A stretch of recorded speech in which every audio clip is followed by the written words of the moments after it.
Hello, ma'am and sir. Thank you for attending my presentation. My thesis title is called Questioning the Authority of the Scientific Method and the Western Philosophical Episteme in Architecture School, Raising Counter Epistemologies, or The End of Architecture. So my thesis right now falls under a theoretical discourse and architecture pedagogy. So let me first introduce us to the form of this thesis, this intent. So it is the questioning of epochs. Ano yung pinaka-importante sa atin mga students and professors in architecture school? Immediately isipin natin gumawa ng viable or translatable projects, or gusto natin i-express, masaya na tayo sa pag-express ng isang project. And next, we would think of already well-known frameworks and yung mga matatalinong concepts. It's kind of an immediate assurance. But for once, has one even for a time, even for a single event, raised the questioning of our epoch? Kung saan tayo papunta? The direction architecture school is taking or has been taken? The guiding principle of our school? What backdrop of a paradigm do we work within?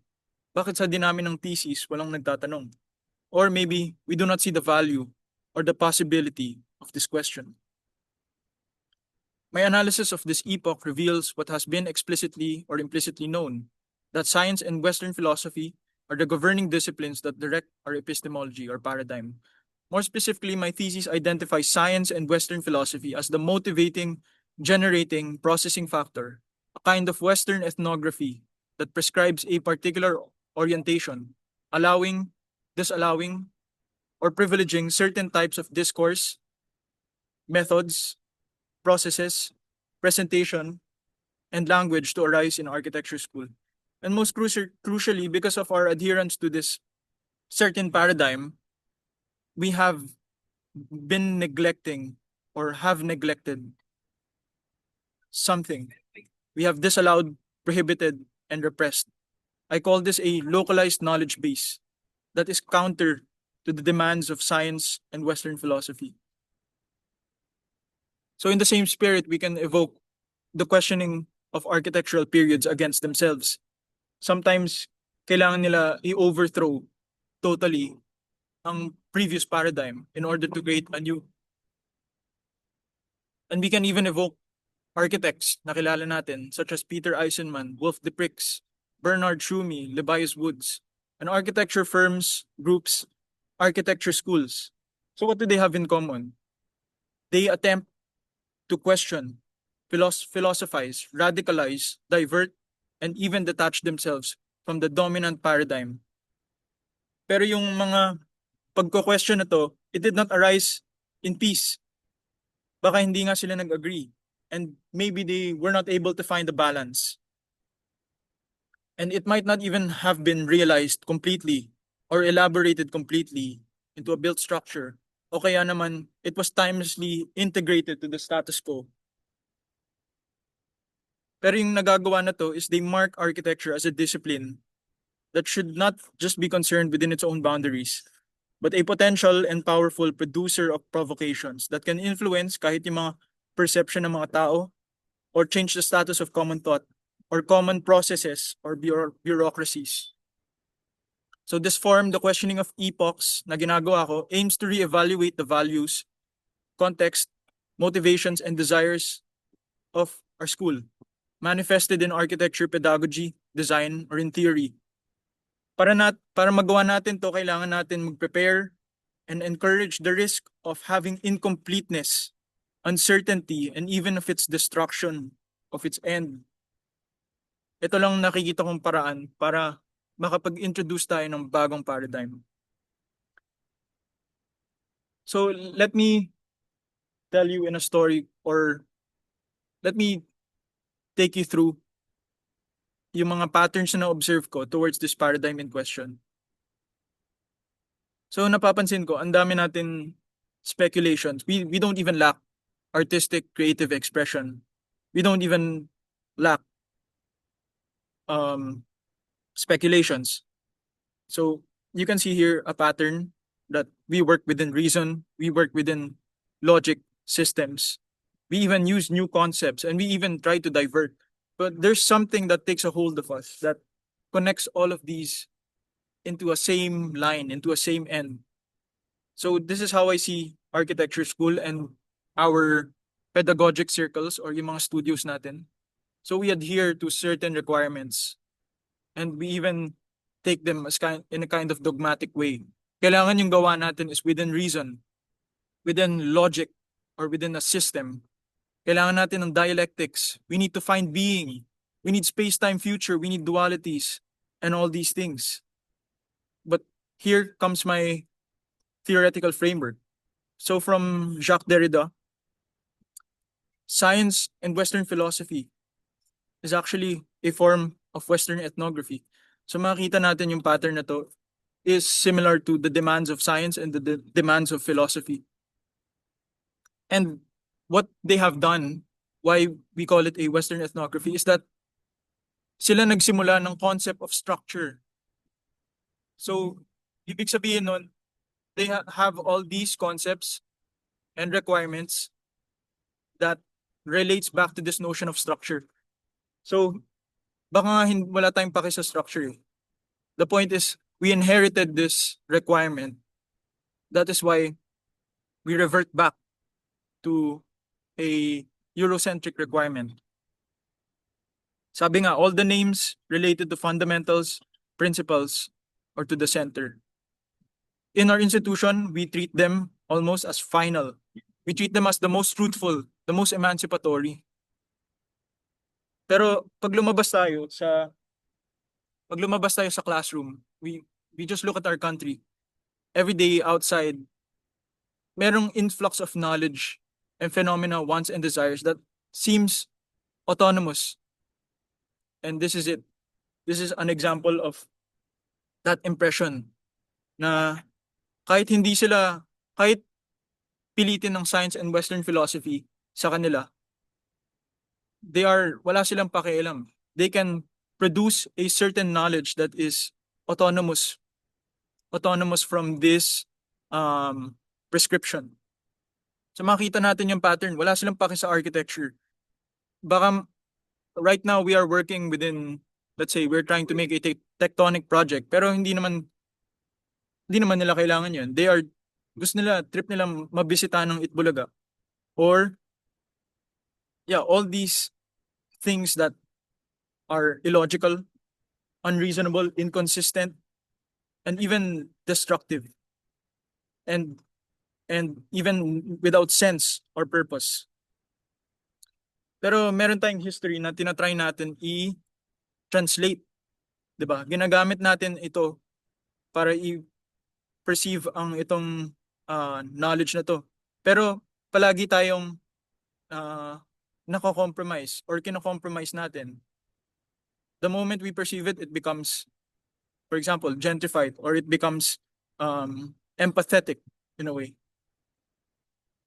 So yung main problem ko dito is we have been focusing on this type of existing knowledge na ginagawa natin, that as a consequence, we have neglected the whole knowledge paradigm, a possibility into what seems to be the counter.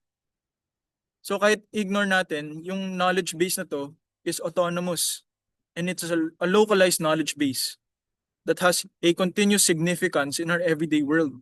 Kahit i-neglect natin, we will still face this every day.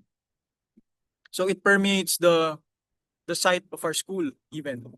So it produces counter phenomena, counter evidence, counter concepts, counter truth, meaning, or purpose. So sinasabi ko nga, yung history of our projects is a history of repression. Kasi nag-focus tayo dito, pero at the expense of that, we repressed a certain knowledge. This is just a representation of our paradigm. So my hypothesis, what is going to take place? My goal is to revive genealogical discourse against the existing paradigm.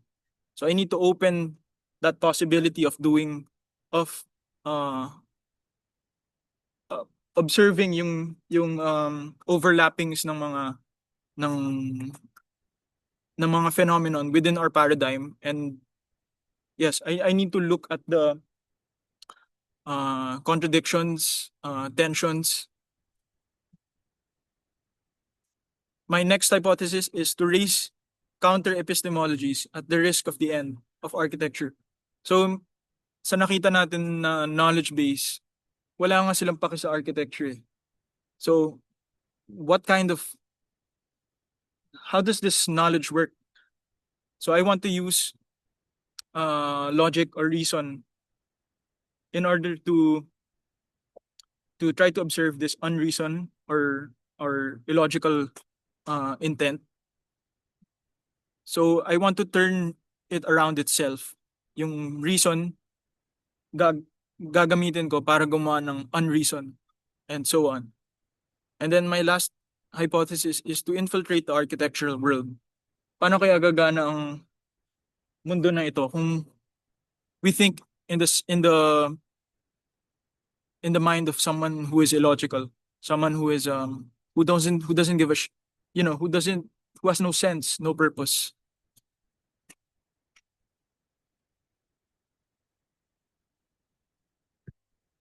So a sketch of that would be the beginning of counter epistemologies.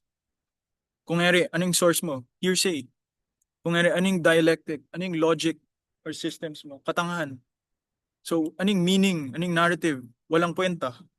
Anong kawalang, what's the mood? What's the emotion, experience? None. It's kind of a nihilistic expression.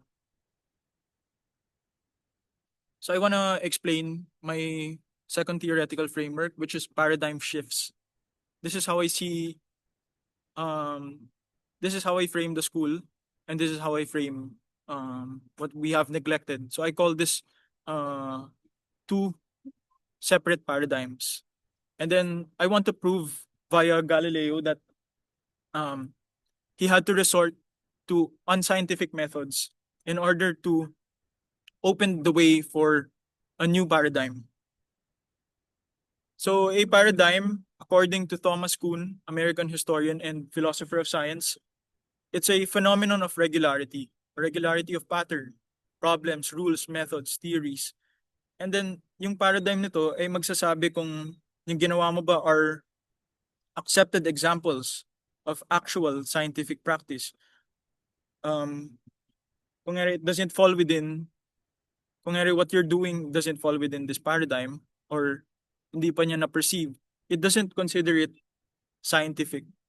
But reading into the history of science, meron mga discoveries or inventions na hindi pa siya nag-a-apply sa paradigm na yun. And after years, like 100, 200, nung namatay na yung author where that discovery or invention was recognized. So it might even happen in our school na baka nakapag-recognize na isang student or professor pero hindi siya na-accept, and we might recognize it in the same timeline, 100, 200 years. So this paradigm chooses a criterion for choosing problems. And tapos yung community na to will admit a scientific or encourage its members to undertake these sets of problems. For example, we have the paradigm of Ptolemaic astronomy or the Copernican paradigm, Aristotelian dynamics or Newtonian, corpuscular optics or wave optics.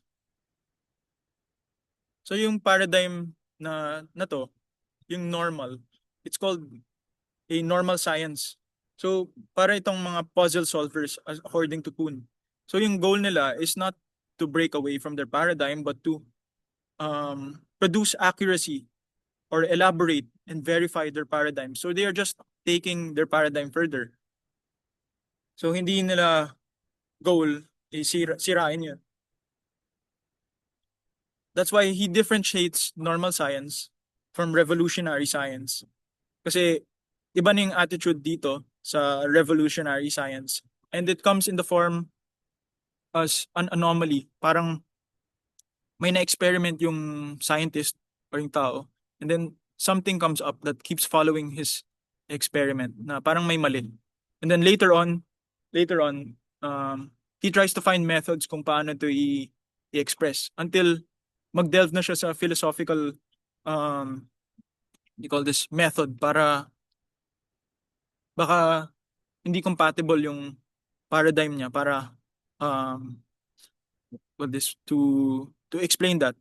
And according to Kuhn, um the writings of Galileo, Einstein, and Bohr re- um resorted to this type of nung may nakita silang anomaly, they resorted to this method. So nag-propose sila ng mga thought experiments that are perfectly calculated to expose the old paradigms to the existing knowledge. And I'll give you an example.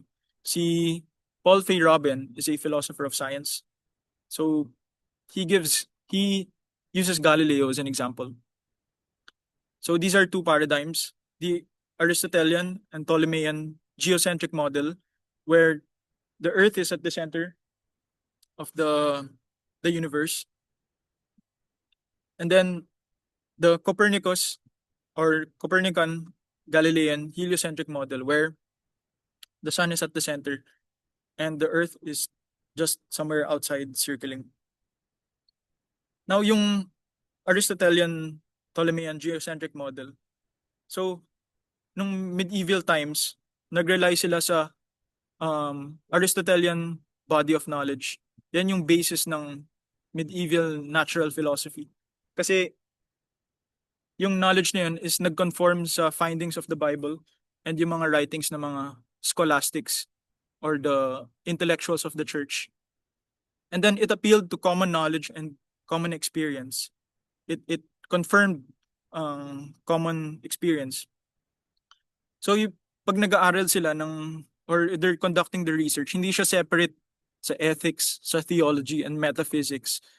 They all created in accordance to a belief na hinahanap nila yung signs of the work of God. The work of God. Hinahanap, kapag magko-conduct sila ng science, it's not, what do you call this? It's not